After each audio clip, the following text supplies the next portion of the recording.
language, and the mathematical representation of data.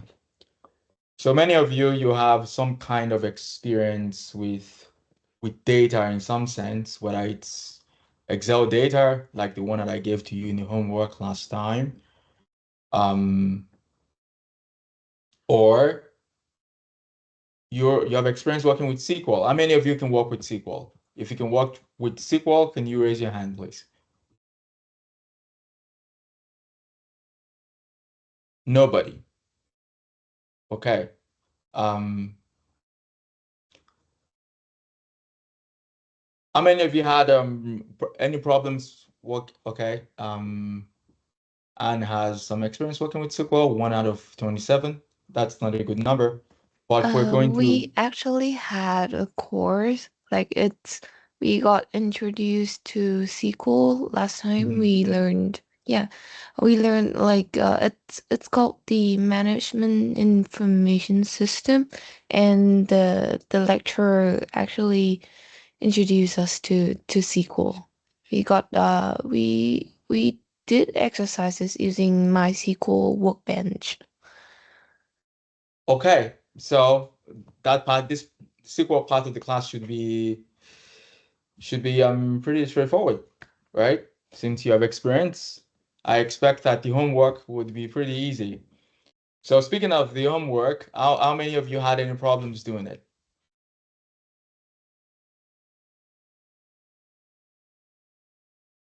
Can you repeat it again? Can you hear me clearly or no?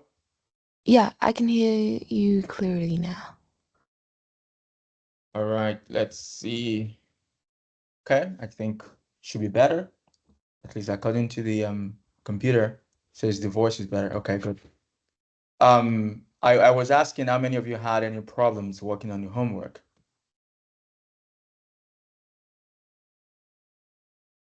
I don't think I had that much problems working with the homework. I did have to spend some time like revising the slides and also the recording to do the few first question, but it wasn't really a big problem. Okay, so two people had some challenges. I think um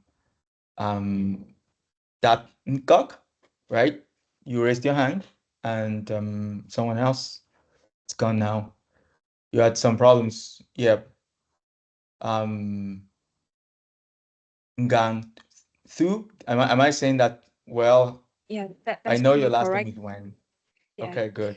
So I have some problems with question number 4 that I Mhm. think that I could not get the the question. I could not really understand. In the question 4, you said about wait, let me see the question again.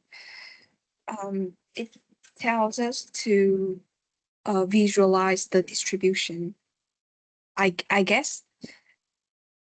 So I Mhm. think that the question was not pretty What clear. it was ambiguous. Okay, understood. Agreed.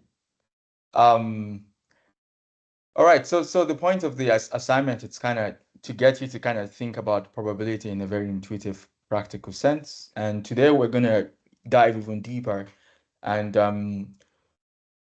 it's fun that most of you have experience with SQL already, but we're gonna use this in a very practical data science, data analytics oriented way.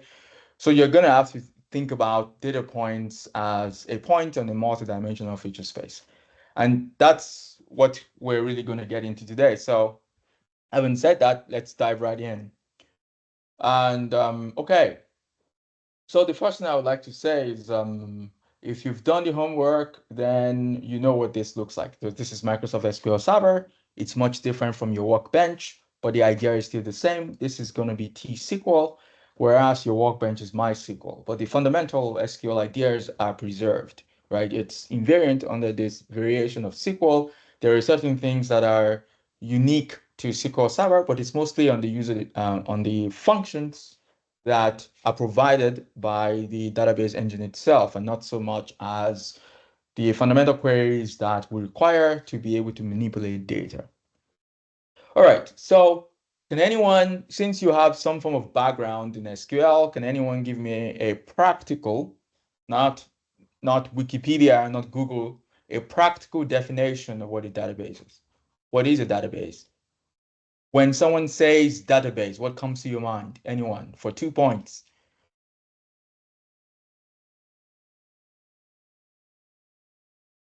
Okay, let's go with Han Hong, because you've been talking a lot, so I'm gonna give you a chance to get 2 points. When we talk about database, I think of like a collection of data. A collection of data. That's a weak definition. Anyone wants to improve on that? A collection of data. There's a stronger definition. Okay, Jessica Wen, you have a stronger definition than one Anne said. Anne, you're gonna get your 2 points, by the way. Don't worry. So let me put it. So I think I agree with Hong An is that a database is a set of collections of data, but it's also be stored like electronically in a computer system like SQL or some Okay. of So you have too much detail. So you have the reverse problem, right? Of course, we know it's in the computer. So, but I still want a stronger definition, something that slightly improves on what Anne said, right? So Jessica definitely gave us the implication in terms of the fact that we have it on the computer, it's electronic. So we have an idea that this is something that we can operate on computationally in an efficient way. But when you think about your MySQL database, it has to be more than just a collection of data, right? There is, okay, Ngantu, you have your hands raised up. Yeah. Yes, when I talk about SQLs, I just think it's like basically like Hawaiian that is a collection of data, but it visualized in a table had a set of That's it. informations. Excellent. So I'm gonna give you both Jessica and Ngantu 2 points for being very vocal, very clear, and very elegant in your response. But yeah, you're absolutely correct, and that's what I was looking for. So it's more than a collection of data, it's a collection of sets of data. And the idea of these sets of data is made obvious because we have tables in a database, right? So you have a database, and inside of the database, you have these discrete collections called tables, right? They are kind of groups or some form of arrangement of the data, right? So the data itself that you think about, it's not inside the database in terms of the first level. It is inside of tables which are inside of databases. So in some sense, there are sets of data, sets of related data, to be more precisely correct, that are organized inside a database. And this is really what we want to deal with. And so if you've done the assignment, you know that, let me put this on the chart.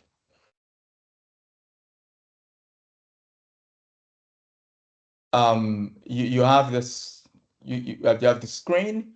It is particularly important to check this tiny checkbox that says Trust Server Certificate, because without that, you would have problems connecting. So yeah, so just check the checkbox, and your server name would of course be the SQL Express edition that you installed, and the visualization for the data. That's the actual database engine is the SQL Express. And the IDE, which is how we write queries for the database engine, is the Management Studio, which is the SSMS. And then we connect, and this is what's going on here. We actually connect to the engine, and it should be the name of your computer / SQL Express, or if you give it a different name, it will be the name that you've provided. But the default name has historically been SQL Express or SQL Express. All right. So probably the critical thing to immediately point out is this button called New Query. And if you click on this button on the top left, you get this notepad-ish kind of window. Essentially, it allows you to be able to type something. So And the first thing you would learn is dash dash is how you write comments. I am an example of a comment.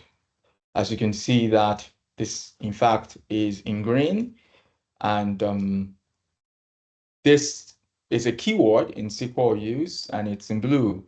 So keywords in SQL would be highlighted as blue, and comments would be highlighted as green. And to write a comment, all you need is dash dash. So the first thing I would like to, of course, write is to give you the full definition of SQL, which is structured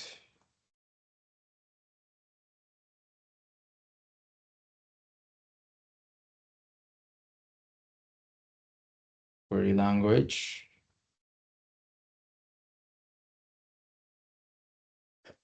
And the main idea or the principal intuition behind SQL, which I think I would like to teach you in this class, is you don't have to memorize anything, right?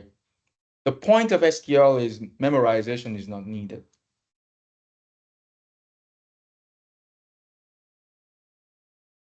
Like the queries are close to our intuition. That is how we think about the problem.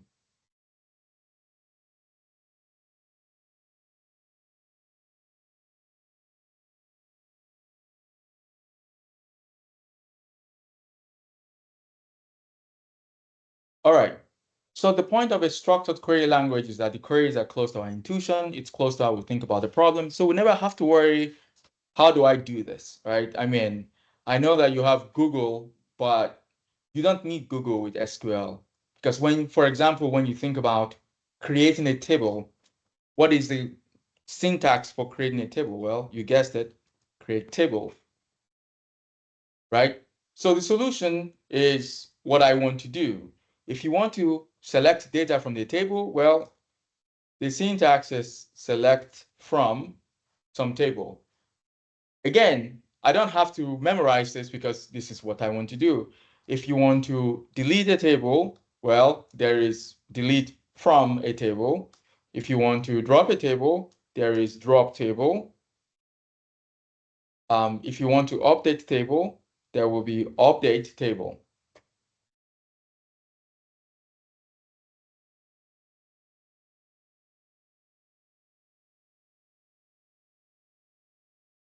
I mean, you know, table name, but. And if you want to alter the definition of a table itself, well, it's alter table. So my point is, you can go on, and whatever you want to do in SQL, it's very likely that what you think about and the solution is identical, right? If you want to insert into a table, guess what? Insert into, and then some table name, right? So this is the point of the structured query language. There is a method to the madness. There is some kind of structure. It represents our most fundamental intuition about the problem, such that you don't have to memorize it. You can just work on the data. You can express yourself in SQL without having to think too much about what the syntax is, right? If you want to group in SQL, well, you suspected that there is the group keyword group by. There is, if you want to constrain your result set, there is where something, there is having, like whatever it is you're going to use, it's very likely that it's in English and it represents the actual idea that you have. It's quite different if you were writing Python, for instance. Imagine that I have a problem in Python. Let's say it's a problem involving adding numbers together. Suppose that I have a set of numbers, S, and I have 2, 3, 4, 5. And the problem is, sum of squares. Let's make it a bit more complicated, sum of squares. So this means you square the number and then you add it together. So the definition is you square every element and sum them up. So how would you do this in Python, for instance? Well, you would say, for, element in S, then before that, you have to declare an accumulator. So you say accumulator equals to 0. And then you would say accumulator plus equal element to the power of 2. And then, if this was a function, you return the accumulator. Say you return the accumulator. And all of this is some kind of function, right? So def sum of squares, right? Okay, so in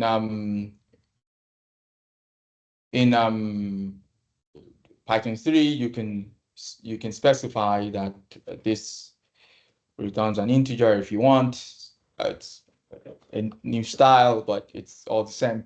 But my point is, when you look at this solution, and when you think about what I described, there is a dichotomy. There is some kind of divergence between my idea, which is to sum every number together and then square them, and what I have actually done in Python. When you look at this code in Python, it might not be obvious to you, if you're not a Python programmer, what I have done, right? You would say, what is this, for instance? Well, this is a loop, but there is nowhere in the problem statement where I said a loop. And there is no place in the problem statement where I said, well, there is an accumulator. I said I wanted to square every element and add them up. A very simple idea.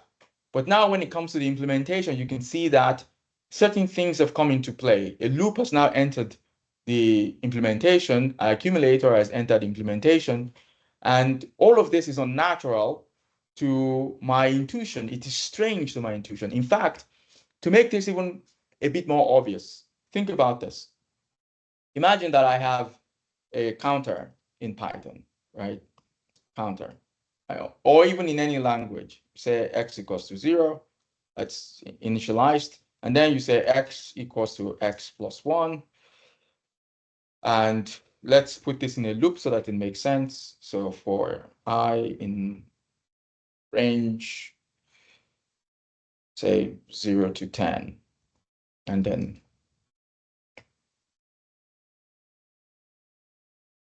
right? So this is going to loop 10 times, and then I am going to I'm going to execute this code.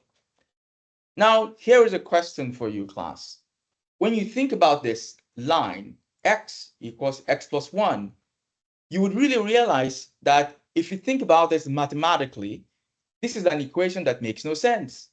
There is no x for which x equals to x plus 1. It's not possible, because if you add 1 to anything, they would simply go up by 1.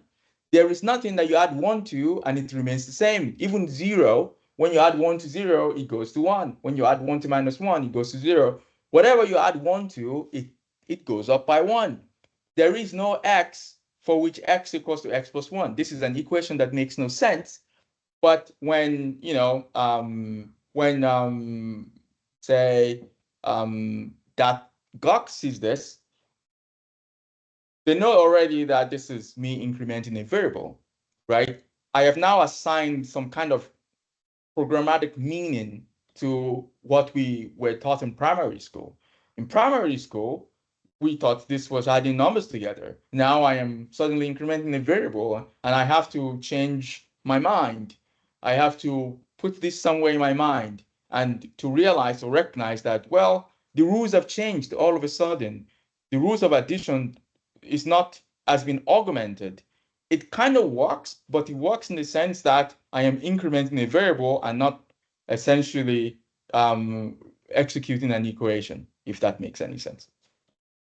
All right, so my point is, things don't take on their traditional meaning, right? This is incrementing a variable, but if you think about it as an equation, it doesn't make sense. Things diverge. Programming gives new meaning to things. But in SQL, we can actually write the instruction close to how we think about the problem. We don't have this problem of divergent intention in SQL. If I want to create the table, I simply create the table. I don't have to create a loop or do something else. I simply create a table. That's what I want to do, and that's what I type, create table. I'm not going to type something else when I want to do some other atomic action, perform some atomic action in SQL. All right, so that's what this statement is about, and definitely that took some time to kind of get into, but it's important that you know that SQL is declarative in nature, and that's a critical keyword. SQL or SQL is declarative in nature. And all that says is the way we write the code is close to our intuition over the problem space. We don't have to bring in strange syntax or very weird idiomatic expression in some language like Python to describe something that we would intuitively describe with very few keywords that represents our idea in SQL. Okay, good. So now that we know, we have good ideas about the world and we know what a database is. If you come to the left-hand side, you can expand out this database folder and you would see an enumeration of what it contains. And we're going to create a new database. You can do that by right-clicking on database folder, click on new database, and you can give your database a name. For instance, we can call this BA64. Here we go. So we have a new database called the BA64. And when you expand BA64, now you see what we're talking about. There is a folder called tables. And when you expand this, there are system tables, all of this defaults, but there really isn't anything that we have created here. But not a problem, because very soon we'll start kind of filling up these tables with actual tables that we're going to use in this course. But before we do that, it's important to think about data in a different way. All right, so I would write the following statements and then we will discuss it. So let S be a collection of students such that S is, by the way, when you have curly brackets like this, it just means it's a set or a collection of something. So this is S1, S2, all the way to Sn. So, and the second statement would make it that every S, every Si in S is a vector. That is, it is a multi-dimensional data point. All right, so now let's think about what this might mean, right? And the point of really doing this is if you pick up any book in data science, one of the things that makes it difficult is there is significant amount of mathematics there, and it's really unclear how you would apply this practically when you're working with tools like SQL, like TensorFlow, and some of these other tools that we're going to use, even visualization tools like Tableau, Power BI. How do you connect the two? How do you connect what you're reading in textbook and what you would like to do for your boss? Well, part of it is understanding what the notation, what is the book actually saying? So we said that S is a collection of students, and we have written this mathematically as a set. A set is a collection of items, right? So S1 would be a student, S2 is a student, and Sn is a student. We said for every I should say S underscore I, to this clear, in S is a vector, that is, it's a multidimensional data point.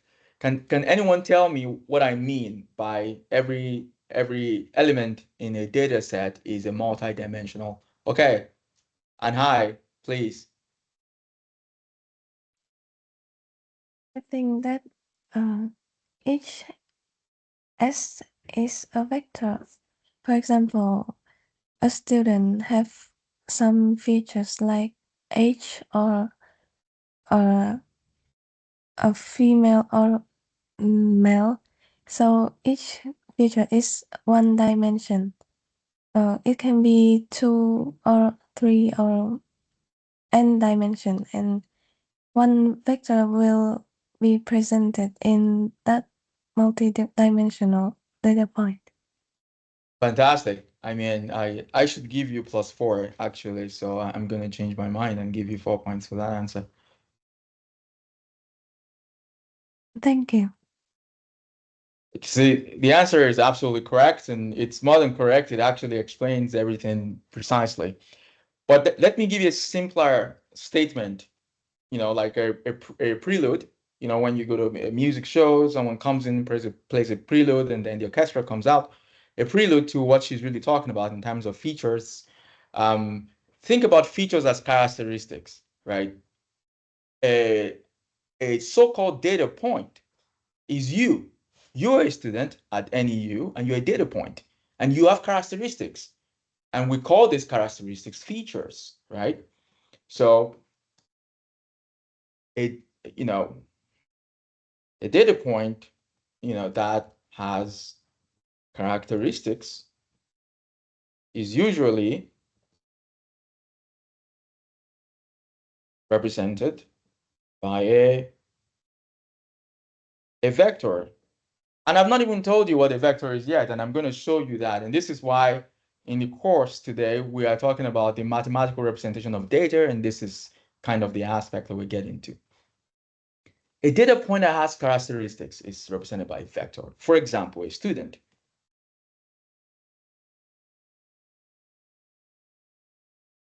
So can someone tell me characteristics of a student? Anyone?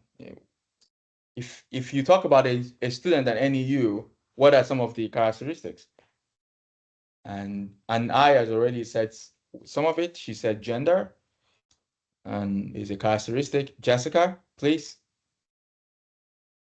I think it's also name, student ID, Name. major, Exactly. Student and birth ID, date of birth. major, fantastic. Date of birth, so also I'm gonna give you 1 point for your answer. Only 1 point because it's very simple, but you're gonna get a point because you're very excited to contribute, and that's good. So when I say a student, this is what I'm talking about. I mean an association, a direct association of gender, name, student ID, major, date of birth. That's what it means. And when you look at the student table, you expect to see these columns. You expect to see these characteristics, these attributes. That's really the word I'm looking for. So the attributes of a data point are referred to as features. It's just a different name. It's the machine learning name of attributes. Okay, so instead of saying attributes or characteristics, we say features. It means the same thing. But when you say features, it implies something else. It also implies, whether you like it or not, that these features, if you will, it does refer to the attributes and the characteristics, but it also implicitly implies that they are in some form of numerical form. right? There is some form of, they have been transformed into some numerical form that the machine can use. Okay, so let's get into this a bit further. So imagine that I have student one, like so. So I have student one, and I have the gender is male, and the name is let me go with math.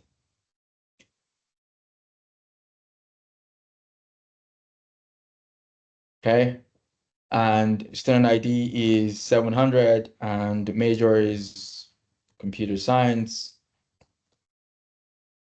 and the date of birth is 11/11/1911, right? So this is a description of a particular student, and these are the attributes of the student in terms of gender, right? And remember how we talked about a random variable the other time? Gender will be a random variable in this sense. And this random variable is realized as male in this sense and takes on the value male. And the name, in some sense, if you think of name as a finite set, meaning that there is only there is a finite variation of names that someone can have, and potentially this maybe makes sense in Vietnam, because like when I would say it's really common, and like even right now on my first page there is like 4 instances of that name. So imagine that we're in such a space where the names are quite like generalized, because they are intrinsically very meaningful and they're not random. So there is not an explosion of names because you're trying to say something beautiful with the names, and so you have some form of finite set. So name in that sense would be a random variable. The student ID, of course, is a random variable, and it's realized as 700 in this case. Major is a random variable, right? And it is realized as computer science. And date of birth also is a random variable. So this actually challenges us straight away, because how then do we think about this? Do we think of the student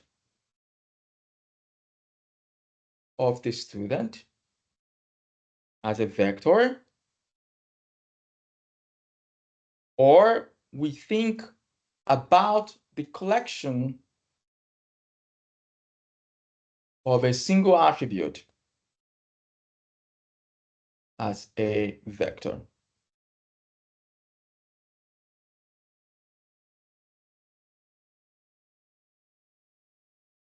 Okay, what do I mean by this? So now I'm looking at student one, and is this a vector? First of all, and but before we go on, I will give you a working definition of a vector, right? A vector, in some sense, a vector is an n by 1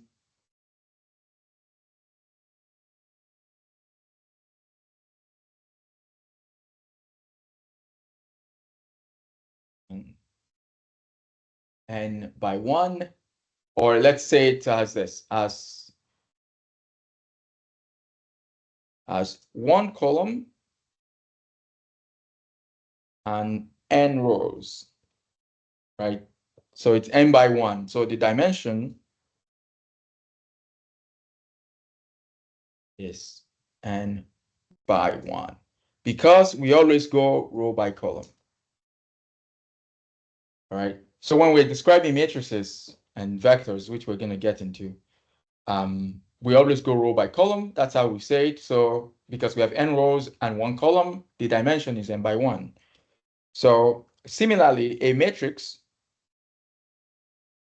is a collection of vectors. That's just a simple definition for you. So a vector is one column that has n rows. The dimension is n by 1 because we go row by column, and the matrix is a collection of vectors. So how then do we think about this, right? Because it looks like this has 1, 2, 3, 4, 5. 5 columns, right? Or do we think about it as one column with 5 rows? I mean, how do we think about this? Well, the answer is it doesn't really matter. Imagine that I have student 2. It doesn't matter because it depends on what you're trying to achieve. And student 2 is female and is Rebecca, so Becky Johnson. Student ID is 702, and it's electrical engineering, and it's 12, 19, 11 as well. Okay, so now you can think about this as follows. 1, I can have a vector of gender such that I have male,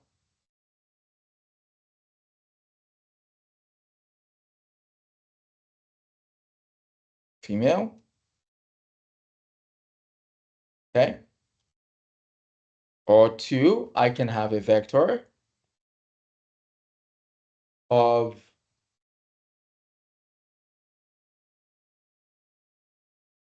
major, okay? And that would be DS and EE. All right, so when you think about what I have written here so far,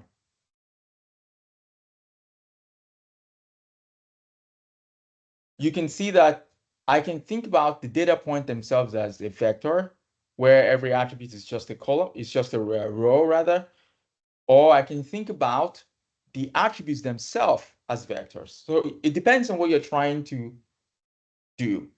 You might be interested in the distribution of gender, right? If you're interested in the distribution of gender, then you just want to focus on the column that represents the gender.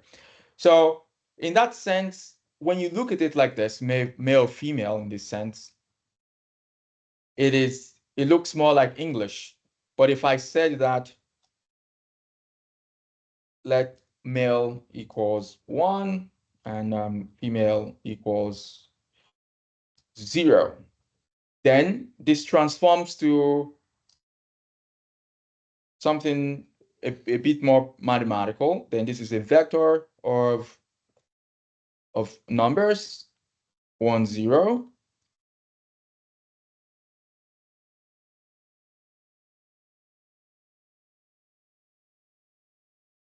So, and all right, so I could say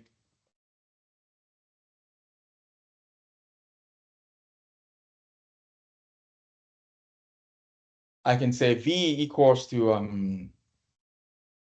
1, 0, right? So and this would make sense. This begins to look more mathematical in some sense, right? So and now I can have another vector. I can do vector algebra, but I couldn't do vector algebra on male female, but I can do vector algebra on 1, 0. So where I'm getting at is no matter what your data looks like, there is a part of the work where you have to represent your data in a way that makes sense, that you can actually do computation on the data themselves. And when you think about what you need or how you want to work, you can think about the distribution of the features, or you can think about the actual data point itself as a point in a multidimensional space, which would be a point that has a bunch of features or characteristics. So it really depends on what you would like to do. But the more you get involved in data science, the more you realize that it's important to know the distribution of the actual attributes themselves. For example, let me give you something to think about. Imagine that I have, in addition to the name, I have a translation of the name in Arabic, right? So the same name, but in Arabic. So there's a function that, takes the name, Matt Wen, and returns the Arabic script, and the same thing for Becky Johnson. I'm not going to do it here. So the question is then, when you think about information, is this column giving me additional computational information? Anyone wants to answer that? The addition of this column here that gives me the name in Arabic, is it giving me any new information about this student one?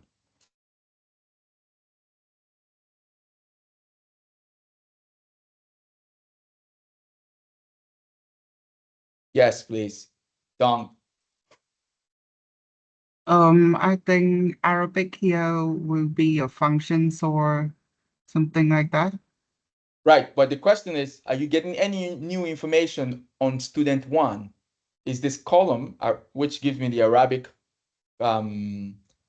script of the name of the student, does it give me any new information?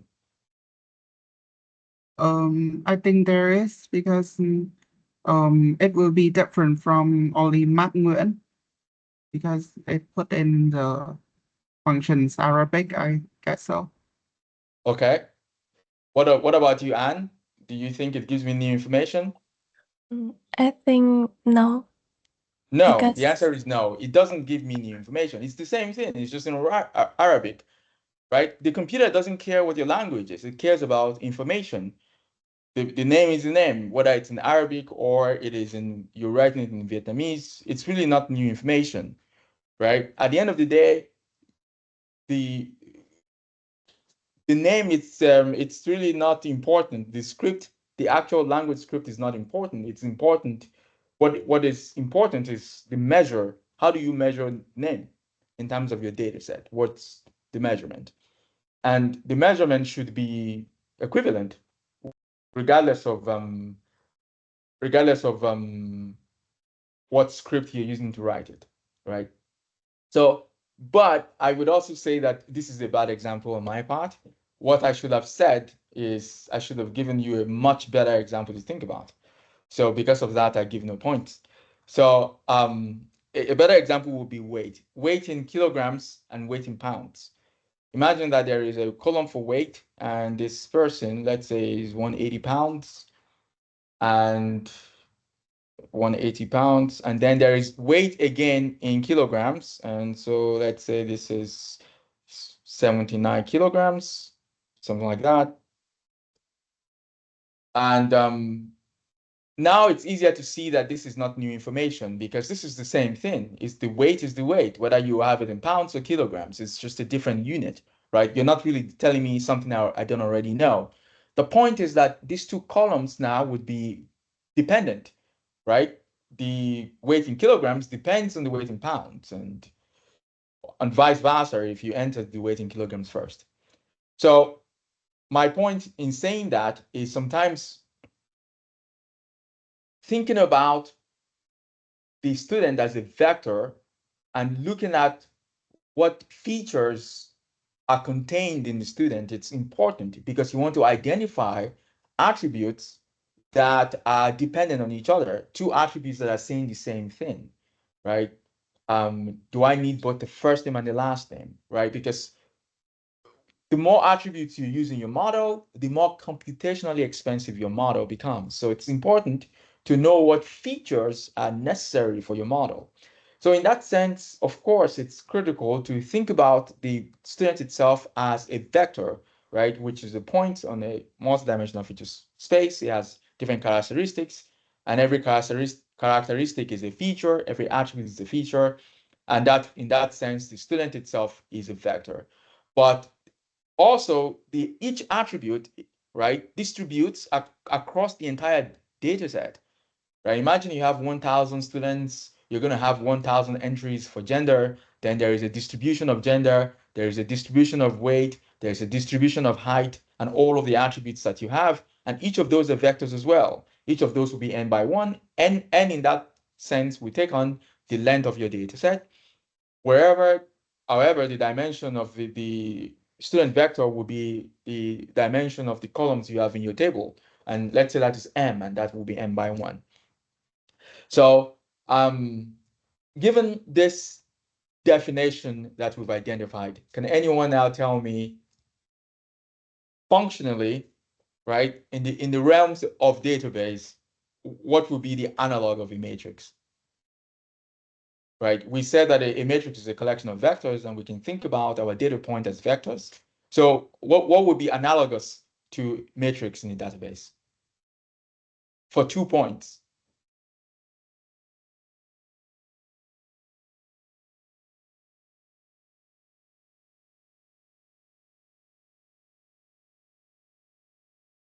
No one? This makes me sad. Okay, Dunk, please. I think what is analogous to matrix is table in the Table, database. exactly. +3 straight away. It shows you're really paying attention. Excellent.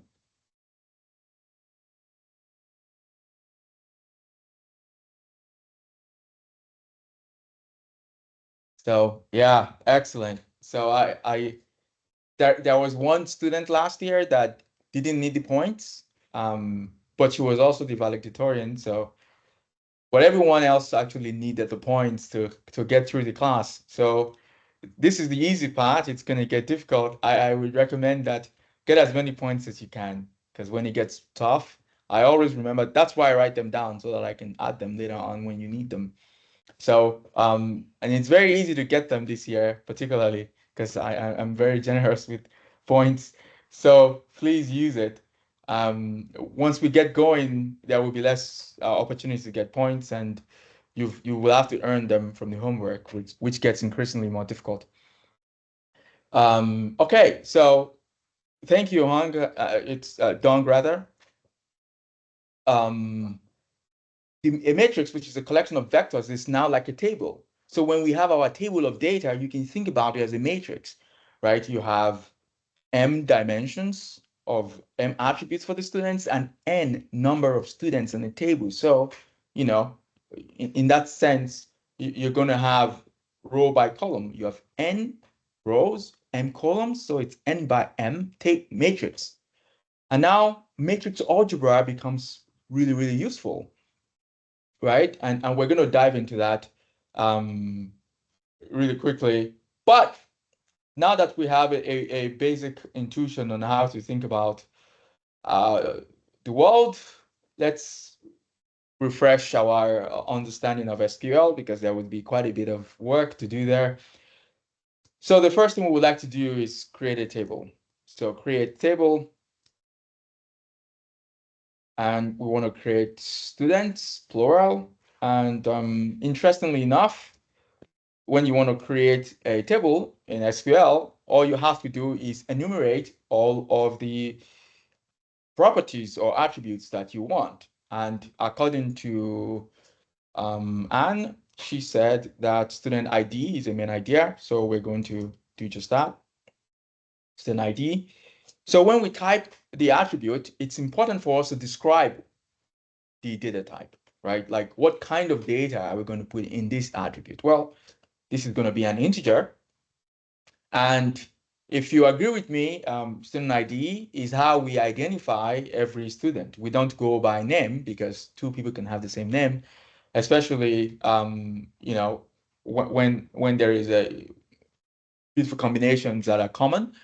So of course the name is insufficient to break the tie. So we have student ID as a unique identifier. So it's important for us to say then that it's the primary key, right? So I'm still talking about this attribute. What else can I say about this attribute? Well, how do we get values into it, right? So one of the things that you would notice is when you register at the college and during your freshman year, they give you your student ID. I mean, you don't produce them. They say, well, and Hong Wen, right? So your student ID is 0001, and you said, well, okay, thank you very much. This is my student ID. It means that this is generated, right? You don't assume it, it's generated. So we kind of want to stick with that idea of automatically generating these IDs so that we don't have to provide them. So I'm going to draw this from an identity function, and I'm going to insist that it starts at 1, increment by 1, and that's it. All right, so that's all I have to say about this attribute. The first thing I said about it is it's an integer. The second thing I said about it is it's going to be my primary key, which is my unique identifier. The third thing I said about it is that I'm not going to be providing this the values that would be inside of this attribute. Instead, it's going to be drawing from a function, and the function is called the identity function. This is, in fact, not this way of doing it. It's unique to T-SQL. It's slightly different in MySQL, but the idea is still consistent, and that should be it. The second thing would be date of birth. What kind of data type is this? This would be date, right? Or date time. So, but let's make this date. There's also something else I would like to say about this. How many of you have filled a form online, and while you're filling the form, they would put some star on some field and say required? Has anyone seen that? Required fields when you fill a form?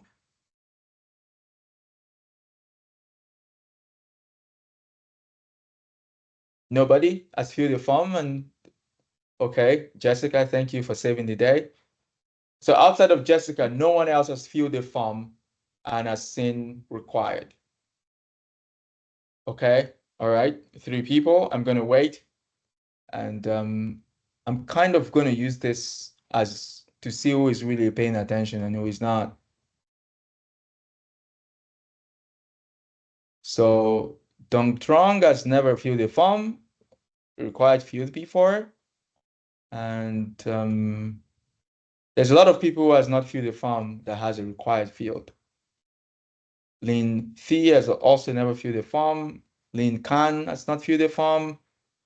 Fun Wen has not filled a form before. Chao Min, you've not filled a form where it's required. All right. Okay, you can put your hands down. So the idea is, if it's required, you should say something about it in the data space. And what you would more than likely say is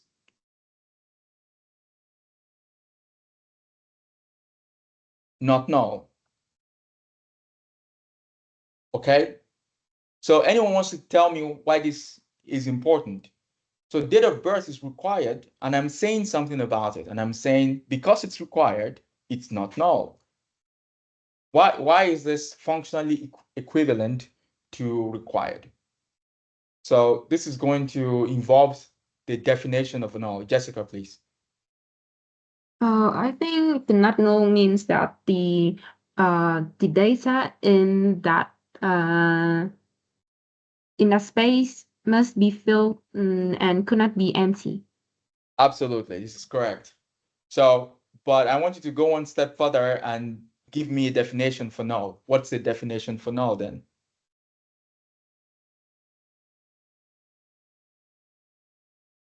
Jessica?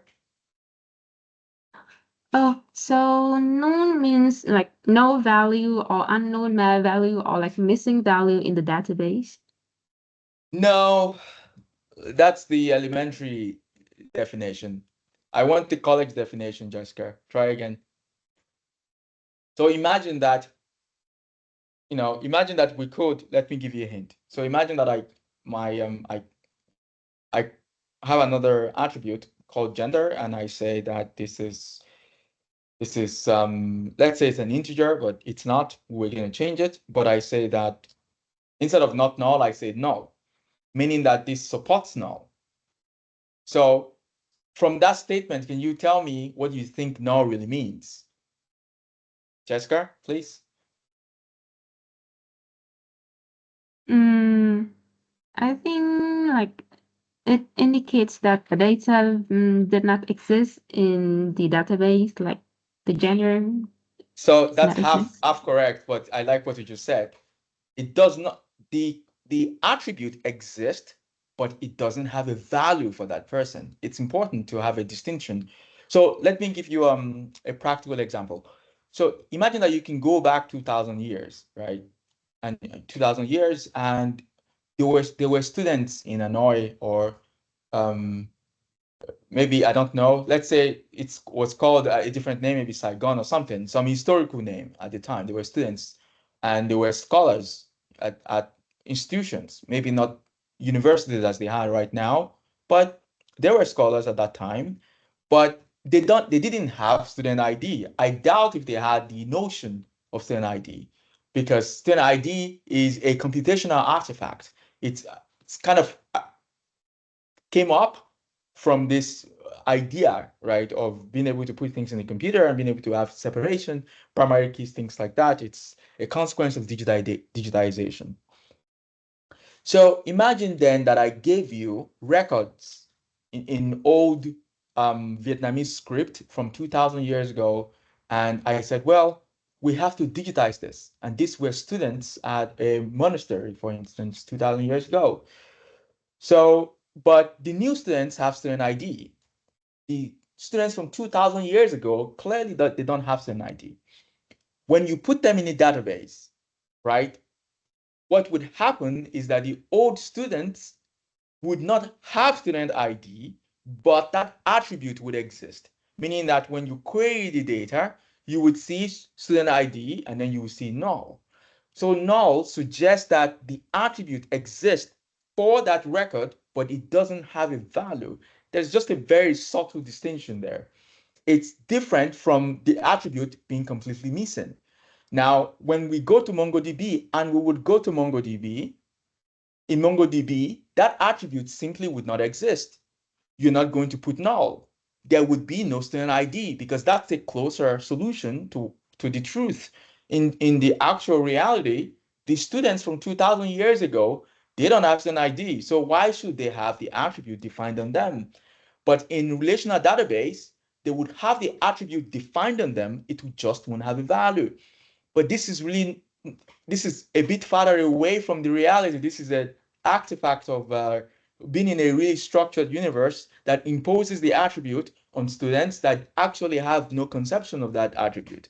MongoDB, however, would allow me to put in the same collection, a collection will be an analog for a table, records, rows of information that have different columns. They don't have to be the same column. They can be different columns. You can leave out columns if you want. And this allows you to model the world closer to how it really is. So all of this to tell you that when you see null, you should think about the fact that the attribute exists on the data point, only that it doesn't have a value, but it's still significant that that attribute exists. The student still has the attribute gender, only that when you try to look for what it is, you would see that it doesn't have a value.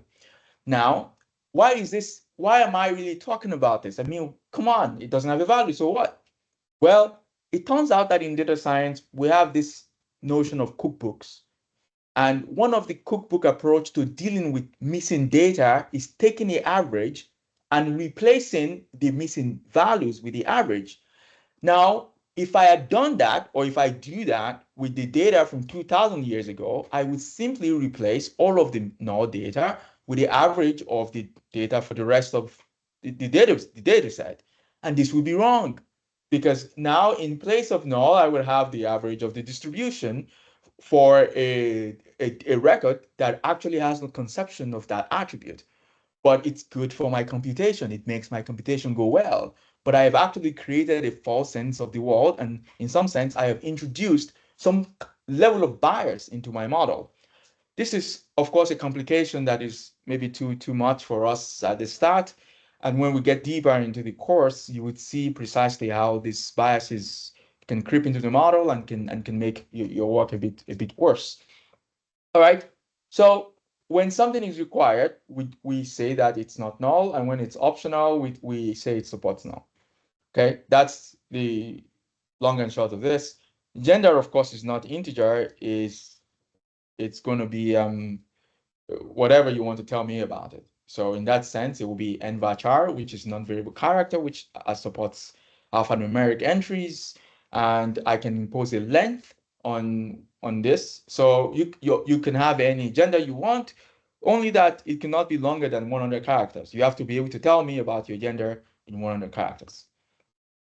And what else do we know about students? There is the major and department. So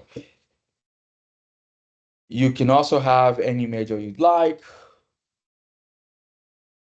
but you have to be able to describe it in 150 characters or less. And this is compulsory. I must know what major you have. And then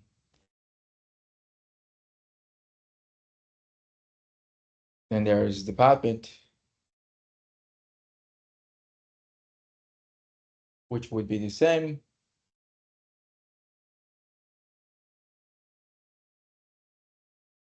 And then there is your height in centimeters, which you have to tell me as well. And then there is your weight in pounds, which you have to tell me as well.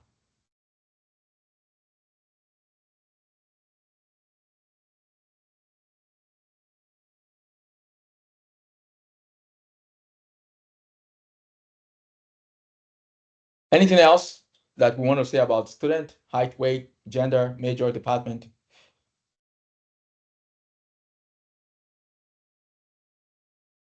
Okay, nothing. So I click execute. You can see execute is on the top left. And now if I refresh my table here, you would find out well, I have multiple databases, so I need to really specify which one I want. Then I'm going to execute again, and then I would refresh it. And you can see now I have the table students created. And when you expand the columns, you can see the beauty of this line here.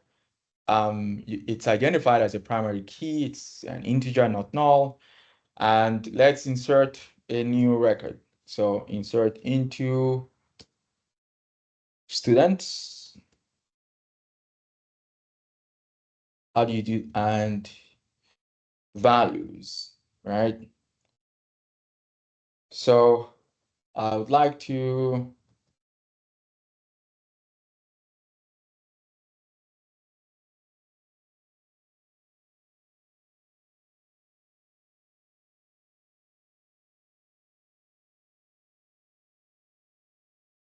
I don't know what's good. Gender, email, major, economics, department, business.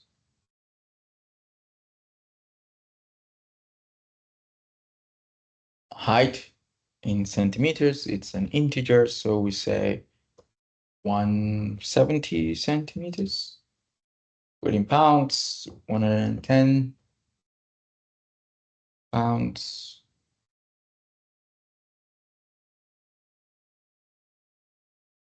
All right, so one row affected. Let's comment out this. And let's select star. Star, by the way, is give me all the attributes from students. And here we go. So we just inserted one record into the database. And here is a list of attributes. So the first thing to quickly note here is this thing called SQL projection.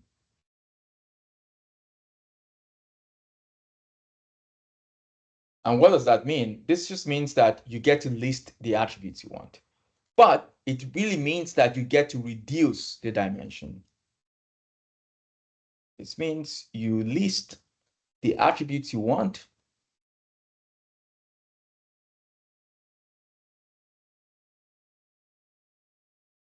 which mathematically reduces the dimension of the data point.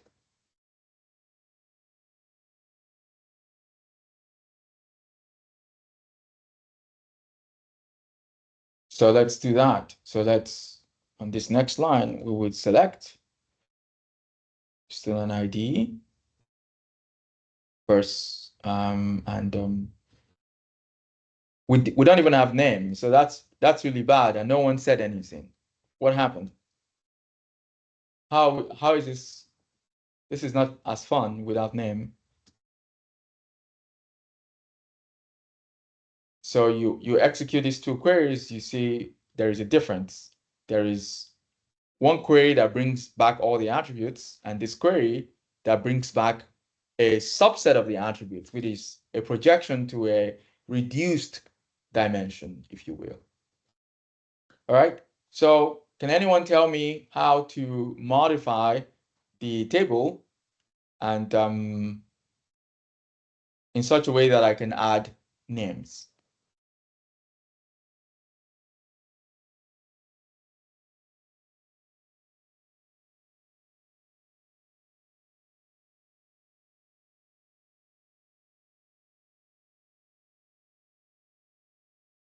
Well, we talked about it before. It's simply alter table, and then you give it the table name. You add column. You add let's say first name, and let's say your first name cannot be longer than 200 characters. But because we already have data in the table, we cannot insist that this should be not null. So the first thing I would do is actually to delete data from the table. So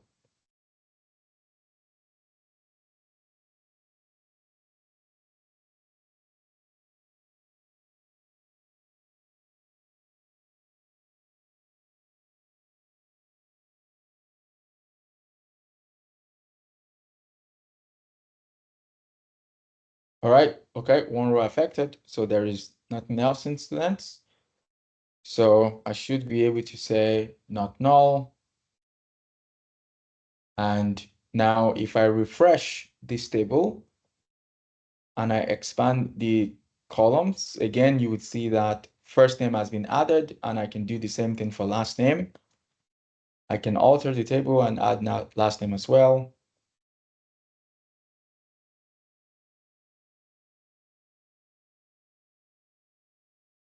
And if I refresh the table and expand the columns, you would see that I now have first name and last name. So, okay, good. So you can see just how intuitive SQL is and how you don't really have to memorize anything. And we can go back and reuse this script. We just need to add first name and last name.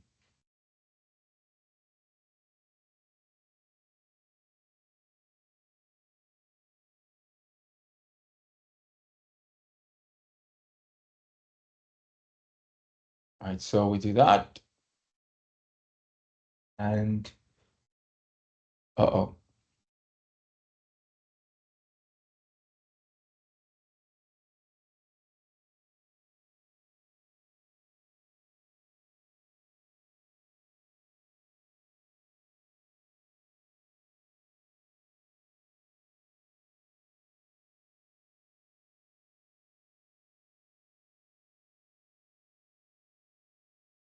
So one thing we can do there is copy and paste.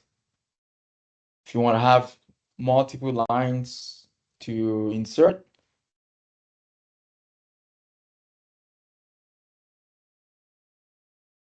of course, if you want to insert 10,000 records, this would be a poor way to do it. You can use a loop. That's more efficient. By the way, for your homework, don't copy. Because if I find that you're cheating, I'm not just going to not give you the points. I would mark you down, meaning you are going to owe me points. So please make sure you're doing your own work. And if you think I wouldn't know that you're cheating, I would know because I would read it. So for those of you who copied last time, Yeah, don't do it again.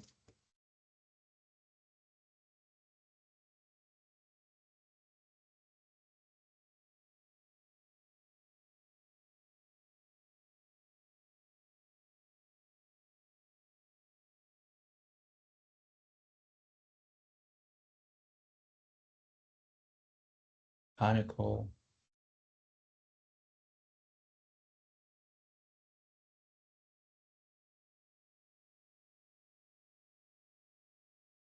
It's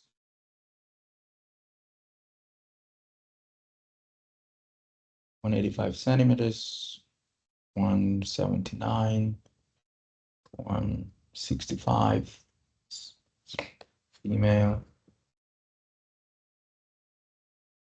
They can all be Eli, so all are go with Wang.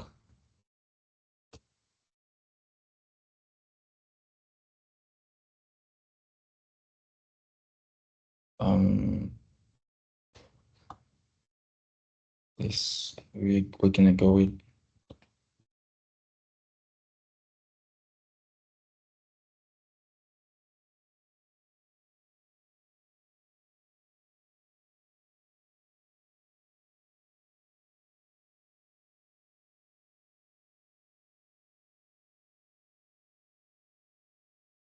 and this would be Becky.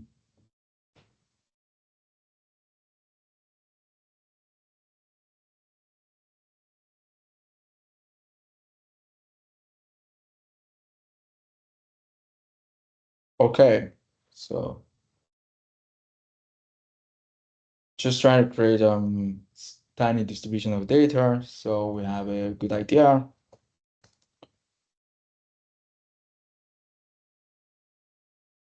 Okay, good.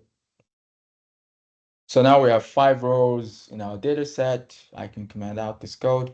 Notice how I comment out the code so that I don't accidentally run it again. And one other thing you can do is you can highlight the code and execute it, and it will just run. So now you can see what we have here. In my result set, I have 7 students, or rather 6 students, but you can see that the student ID started from 2, and that's because I deleted the first one. And remember how the student ID is automatically generated? It doesn't reuse the ID because it's like a student came to the university and they dropped out. They're no longer a student, but I cannot give their ID to someone else. So in that sense, you can see that it wasn't reused. It simply continued with 2 and 3 and 4 and 5 and so on. So, and here you can see I have a distribution of date of births, a distribution of gender, a distribution of major department. So let's get into this and see what can we do here, right? So let's select gender, okay? Count of gender. I want to count this gender, okay? From my students, right? And then I want to group by gender. All right, so this is what I like to do. So you can now see that I have 3 males and 3 females, right? So let's this, because if you look at my result set here, you would see it says no column name, so it's unclear what I'm looking at. So this is simply the frequency or the total amount, right? Total number of students, or let's just call it frequency of students.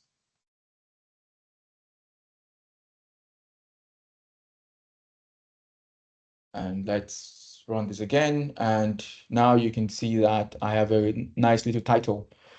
So this is how my data, or my data set rather, distributes over gender, right?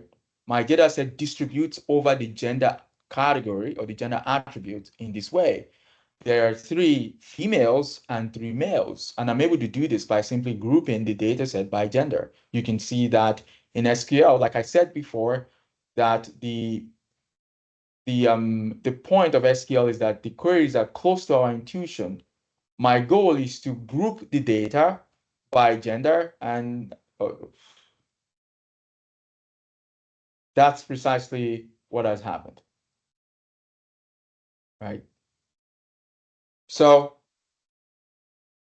now we're beginning to have meaningful information generated from the data, nice little functions that we're writing in SQL that is producing some kind of intelligence for us, right? Now you know the distribution of your data set over gender. You could do the same thing by department, right? You could say department. How does the data set distribute over department?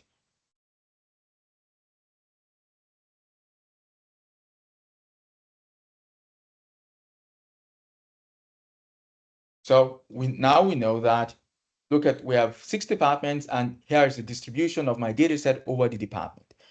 And it's important to know how to say this. So it's a distribution of your data set over an attribute. So you select an attribute, and then you see how your data distributes over that attribute. And you can see that every student is in a unique department, right? So maybe we should change that. Maybe we should insert someone else into computer science who is maybe female, and maybe Sarah Paul, something like that. 805 pounds, 165 centimeters, and 9, 11. Quite an odd day, but we'll take it.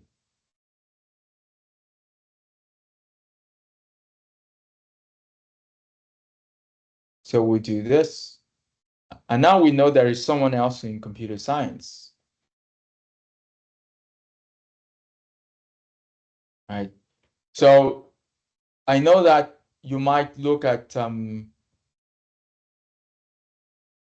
might say that, well, there is a lot of computer science. It's really, the department has 2 computer science, but there is a lot of computer science majors in different departments. It clearly doesn't make any sense, and we should fix this data because to make it more real, more meaningful. But that's the point. You can kind of see that based on the data we have, our query is working. So now when we execute this group, again, you can see now that we have 2 students in computer science. So I'm going to cheat here for 1 second and quickly fix this data set. And so.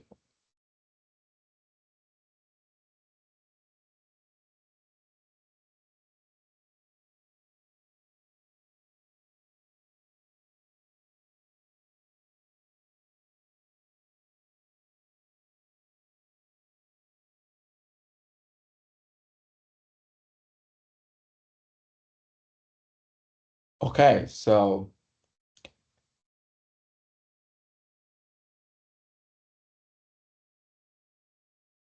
you should not do that, by the way. I only did that to save time because I don't want to write the query. So, but I will indeed do an update for you just so you know how to do it. In fact, the department here should also be economics. So how do we do this? Well, we would come here and update students. We will set department equal to economics, and where the student ID, which is our unique identifier, is equals to 2, because we only want to do it for this student, right? And unique ID is the student ID. So that's the constraint that we provide, and this is what we want to change. We want to change the value of the department from business to economics for student ID 2, and the table, of course, is students. So all of this is pretty standard and makes sense. We execute this. This is good. And Let's comment out this query so that we don't accidentally run it again. Now, when we select,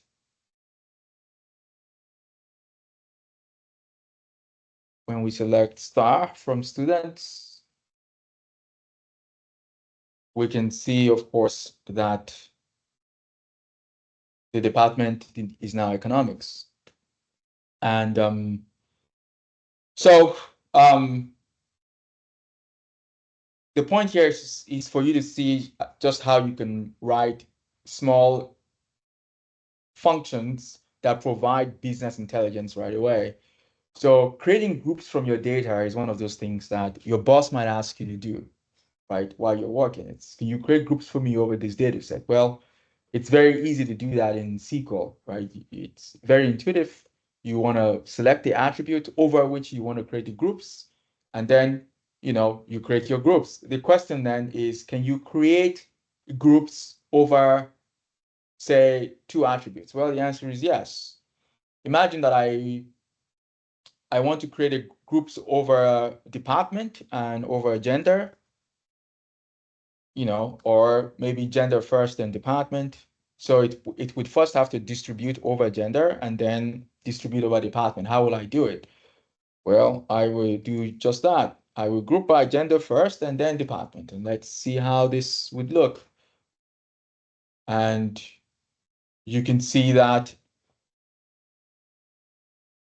I have, you know, the frequency when you are thinking about both gender and department is unique. So I have 1 male in aerospace, frequency is 1 male in applied mathematics and computer, 1 female in computer science. If I had another female in computer science, the frequency will be 2 here. But I have, even though I have 2 computer science, but because I am going gender and department, you can see that it's, in that sense, it is unique. So just to kind of prove the point here, let us go back here and add another data in favor of computer science again, and another female who would be, let's go with Anne Lean, and let's go with 98 pounds and 161 centimeters. And let's say that this person is young at 1980, and so we have this. Okay, good. So we have another student in computer science. And now when we execute this query again, you would see the difference there. So now you can see that when you have a grouping, right, the data distributes both over gender and department in this way. When it's female and computer science, I have 2 people. I have both Sarah and Anne, right? So, but, you know, I still have another male in computer science and things like that. So my point is that you can have a distribution over 1 attribute or over 2 attributes, a combination of attributes, and you can have just this beautiful report that you can create and generate for your boss, and you can now begin to make decisions about your customer base just by using groups. So one of the most important function that you can learn in SQL is actually how to group the data. It's a critical idea, and it's probably what you would have to do quite a lot. Okay, so this is, let us of course stop here for a while, and well, that's not what I wanted. What I in fact wanted is Word. So I want us to now have, in some sense, a formal description of the world.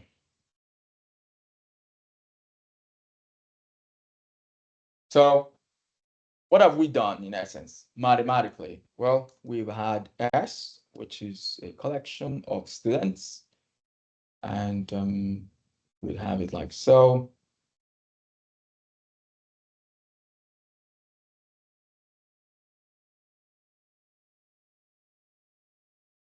S1.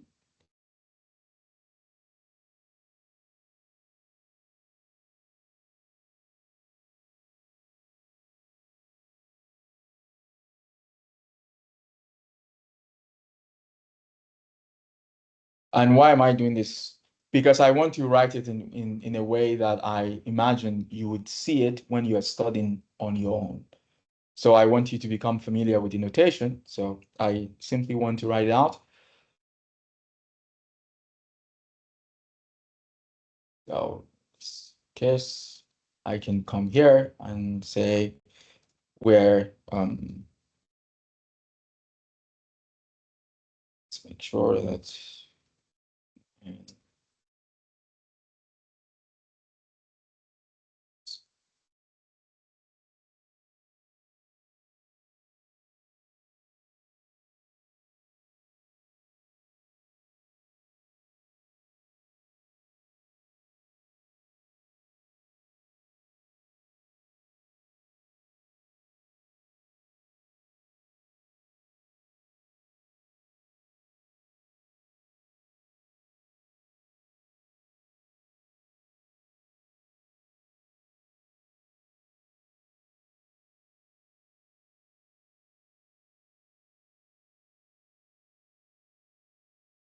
okay, I mean, why not? Let's use this.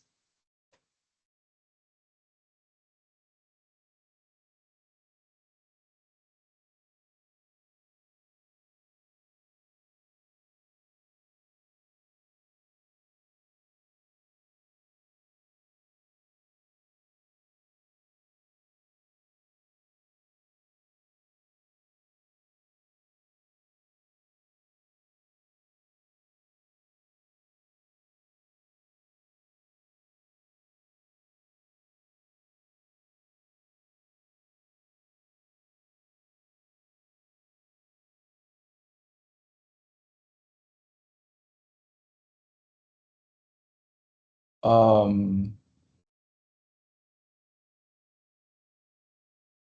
want a better symbol, something that looks like what you might encounter.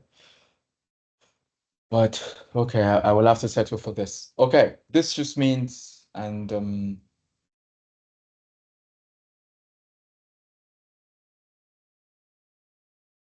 all right, so you could see something like this in a book, for instance. This just means that n is a real number, right? Or you could see something that says it's C plus, which would essentially mean it's a positive integer. So meaning, yeah. So it's just a way of describing, saying something about n, because then you could say what is n? N is a real number, it's a positive integer, so this could be S1000, S2000, S3000, etc. So it really doesn't matter.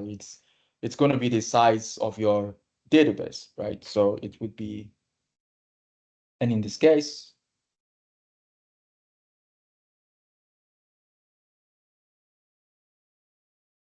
so you could also have a definition like so.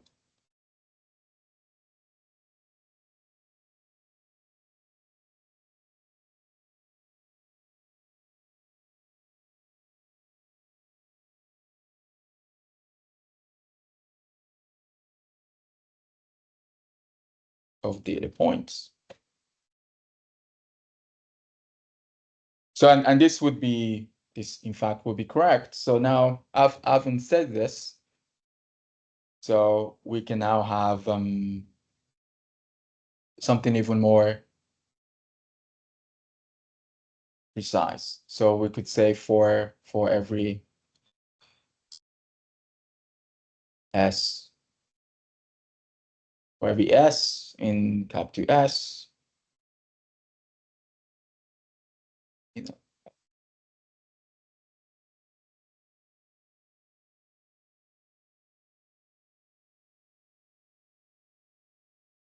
we can say that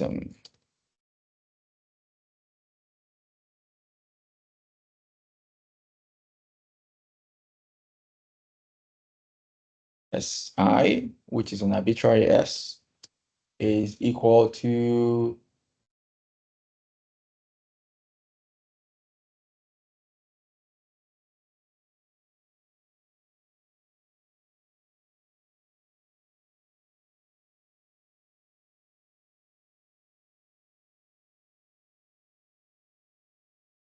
I think because I'm sharing my screen, everything is slower. It shouldn't be that slow. All right, so could even have more of that. All right, let's do one more. Okay, so we could have this be student ID. Remember how we talked about features and we talked about vectors? So this is usually how you have a vector being denoted. And you have name, you have, these are the features, of course. You have date of birth.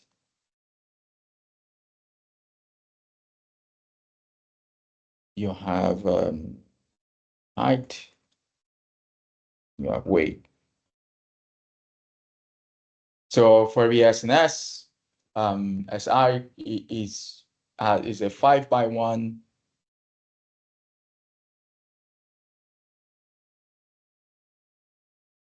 This is a 5x1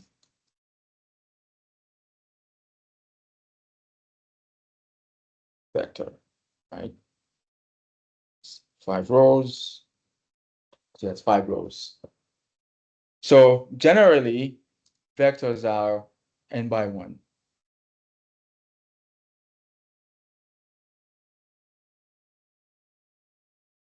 So now you can think about from this point of view, it's easy for you to conceive of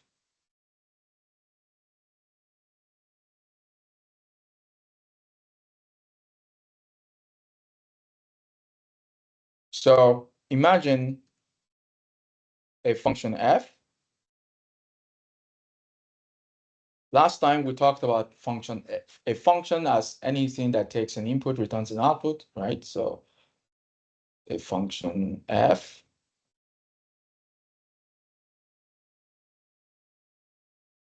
takes characters.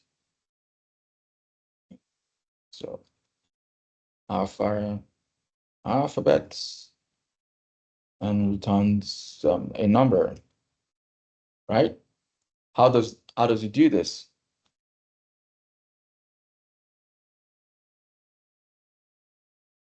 Now I give you a definition like so. I would say f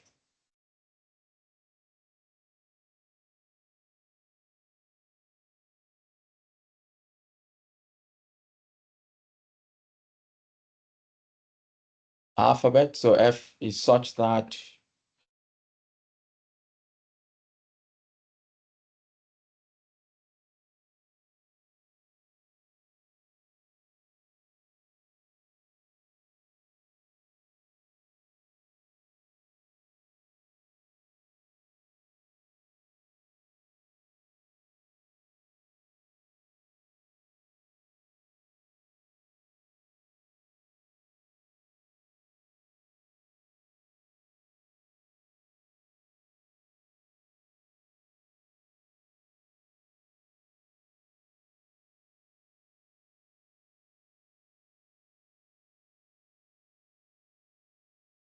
okay.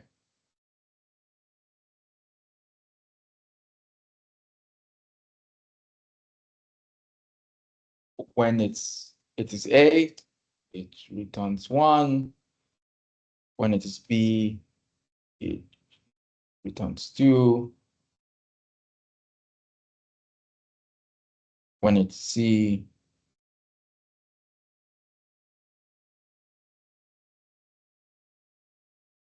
returns 3, and so on and so forth. So that's what f does. It returns the position of the alphabet in the alphabet set, right? So, and then you can have another function g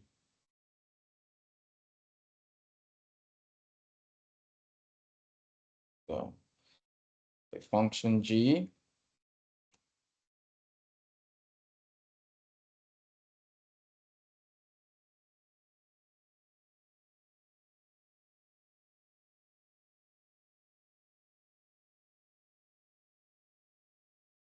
that takes on alphabets and then also returns a number. So let's do it this way.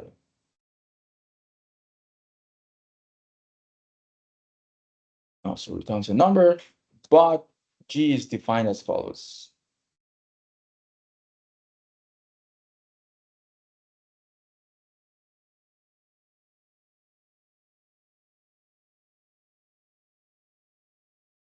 So G is such that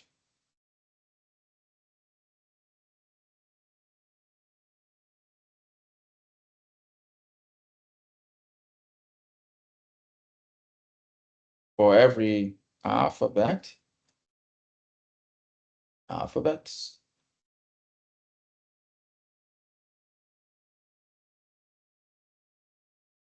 G returns the sum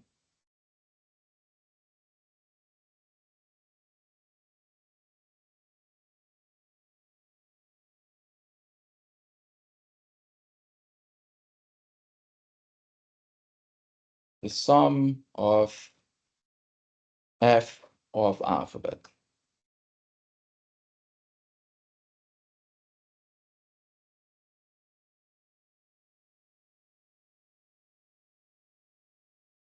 I mean, if you want to be really precise about this, you can do alphabets of I so that it's a bit more obvious. And I can change this like this. So you can have, okay. So now now that I have given you the definition of these two functions, one of this function returns the position of the character in the alphabet set or in the full alphabet, and the other one gives me a number based on the position of the alphabets in the string. So this takes, let's say, a string of alphabets, to be more precise. So this, or it takes a sentence, so name something, right? So e.g. name, sentence, anything, right? And for every letter, for every element in the for every letter, let's use element in the string.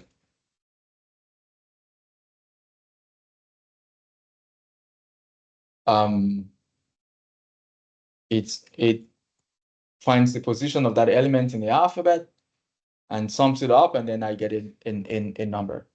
The point of that is that then I can transform my name into a number.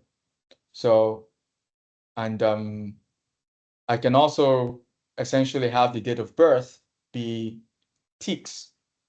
So, and also I can define another function h such that h takes date and return ticks since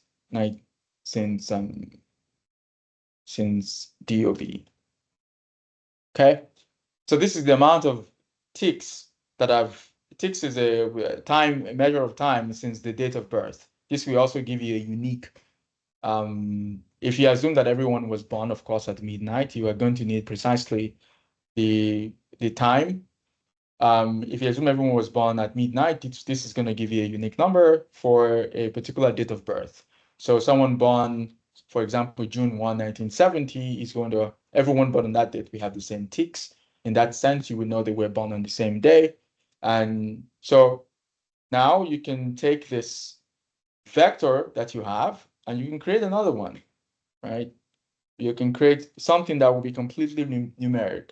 So student ID is numeric. Name would be G of name, which would give you a number. Okay. the date of birth would be age of date of birth, which will give you a number as well, the number of ticks since the date of birth. And height is a number and weight is a number. Now you end up with a vector of numbers. So when you have a numerical vector, then we can do interesting things. Precisely, vector algebra.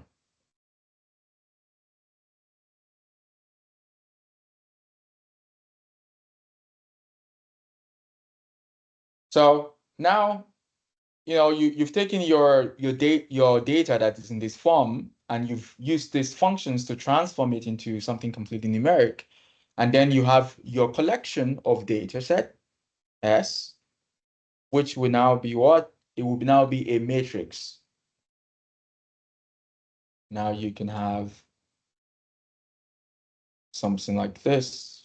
Actually, no.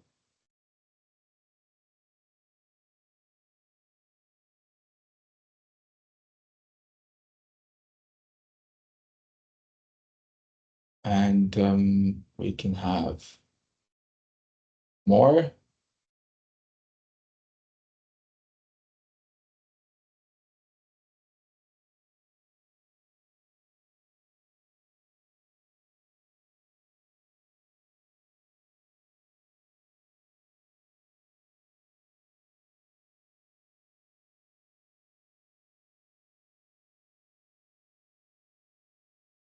All right, so now you can have, you can have all of this. The first,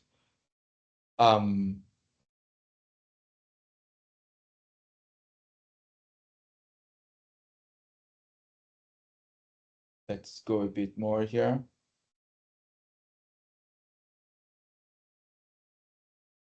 Okay, so let's do it this way, and then I would explain.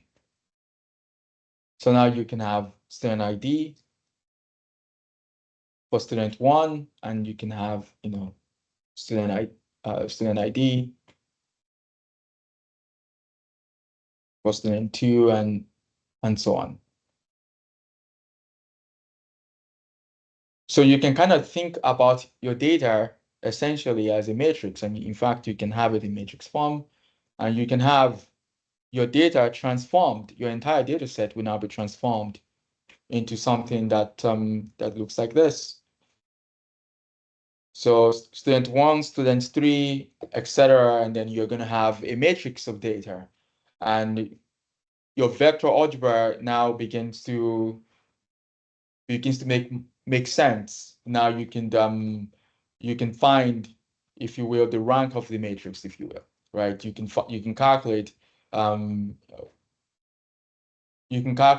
quantities from the matrix that has practical significance, right? You can decompose the matrix using eigenvalue decomposition, find the eigenvalues and eigenvectors. Precisely when we're doing dimensionality reduction, we're talking about how do you reduce the dimension of your data set using singular value decomposition. It will be important for you to be able to think about your data like this, in this form, as a matrix of numbers, right? You've taken it away from the raw Excel data that you have, and you've been able to think about it intuitively in this sense. You've been able to create functions that you can use to trade in the string of characters for numbers. And then you can do vector algebra, right? You can calculate the rank of the matrix. You can do eigenvalue decomposition. You can do singular value decomposition. Which will allow you to determine all kinds of things. In fact, in this form, imagine that you have two features that has the same value. You know that you need to get rid of one of them because you don't need both of them in your model. Things like that becomes quite obvious. Okay, so this is the notion, the elementary idea of having a mathematical representation of your data set. Being able to take your data from this form that we've seen it here in SQL. Let's go back to this, and creating a more precise mathematical realization. So this is a vector, and this is a matrix of your database. And when you look at the data set in itself, at this level, it has kind of the same shape. The only difference is that every student is a row vector instead of a column vector, which is the next thing I was going to talk about. So now you can see that there is the idea in your database of a column vector, which is a distribution of the features, and your row vector, which is the vector that represents a point or a data point in your data set. And you can see that for us, what is our row vector in the database is actually, in fact, our column vector in this case.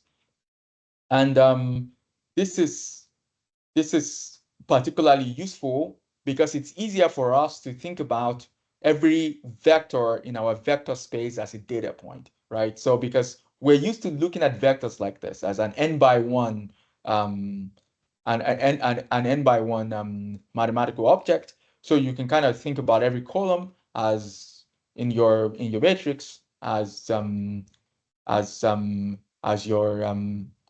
data point. But it's very easy as well to get it to look like what you have in your data set. You would simply transpose this matrix, right? It's called the transpose of the matrix. So if you do transpose of S, what you will end up with is precisely this. The transposition will make the row column and the column rows, and in that sense, you would have something close to what you have in your database. But it's really up to you to kind of write it in the way that you're comfortable with, right? This is kind of easier to visualize in a sense, right? That you have every vector in your matrix is a distinct student. Every vector in the vector space, which is also how you think about your matrix as a vector space, is a distinct student. Each student is a vector, and every vector has vector components. And this is a vector component, for instance, another vector component, which are attributes in your data set, right? This is H, H is a function, date of birth. This returns a number, and this is height, which is another attribute of your student vector, and weight is another attribute or another feature. Don't forget, feature is the more precise way of describing this. So now we have all these features or vector components or attributes or characteristics. You're still saying the same thing, right? So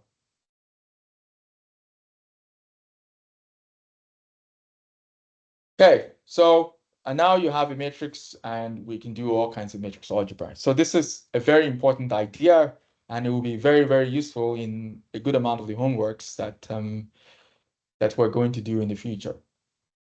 Okay. So any questions so far before we continue? Any questions? Any questions on SQL? Any questions on the mathematical representation of the data? Is it clear? If this is clear, can you raise your hand, please? All right. 5 people, 7, 8, okay, 11. Let's see if we can get up to 25.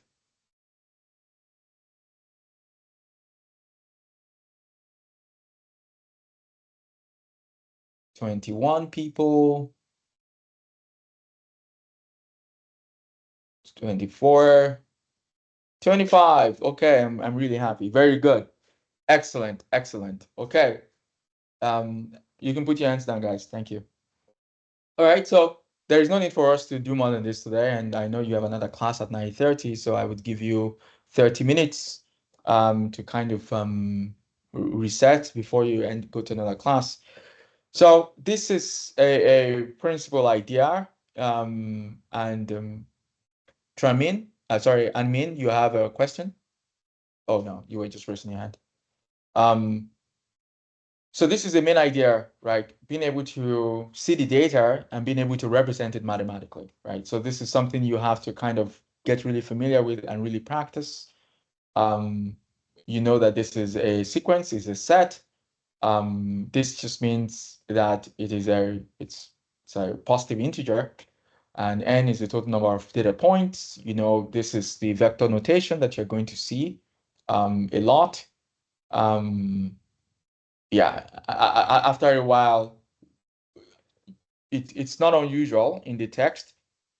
Of course, this is a good way of starting, right? But after a while in the text, it will just be in bold, right? They will just write it in bold. So you know it's a vector. So when you see something in bold, it just means it has attributes. That's it. That's how you think about it. It has attributes.